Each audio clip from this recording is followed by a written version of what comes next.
আজি আমি আপোনালোকক দেখুৱাই আছো গহপুৰৰ এখন ব্যতিক্ৰমী দৈনিক বজাৰ। সহজ দৃষ্টিত সাধাৰণ যেন লাগিলেও ভালদৰে মন কৰিলে দেখা পাব যে বজাৰখনৰ প্ৰায় 90% মহিলা ব্যৱসায়ী। গহপুৰ নগৰৰ পৰা প্ৰায় 3 কিলোমিটাৰ উত্তৰলৈ হেৰণী গেটত দিনৰ 1 বজাৰ পৰা সন্ধ্যা প্ৰায় 7 বজালৈ বহে এই বজাৰখন। আচলতে এই বজাৰখনত দেখিবলৈ পোৱা যায় গহপুৰ উত্তৰাঞ্চলত বসবাস কৰি থকা বড়ো মহিলাসকলৰ কৃষিৰ লগতে অৰ্থনৈতিক বিপ্লৱৰ এক সুকীয়া নিদৰ্শন।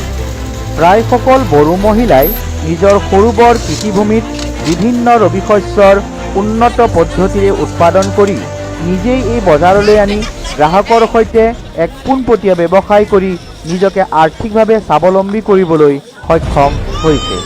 বৰ্তমান এই বজাৰৰ পৰাই বিভিন্ন পাচলি চুবুৰীয়া ৰাজ্য অৰুণাচললৈকেও পাইকাৰী মূল্যত ৰপ্তানি কৰা হয়। বড়ো মহিলাসকলৰ এই কৰ্মসংস্কৃতি নিবনুৱা সমস্যাৰে জৰ্জৰিত অসমৰ বাবে এক যথাযথ নিদৰ্শন হ'ব বুলি আমি ভাবোঁ। লগতে আশা কৰোঁ এইসকল কৃষিজীৱীক অসম চৰকাৰৰ কৃষি বিভাগে যাৱতীয় সা সুবিধাও সময়ত প্ৰদান কৰিব।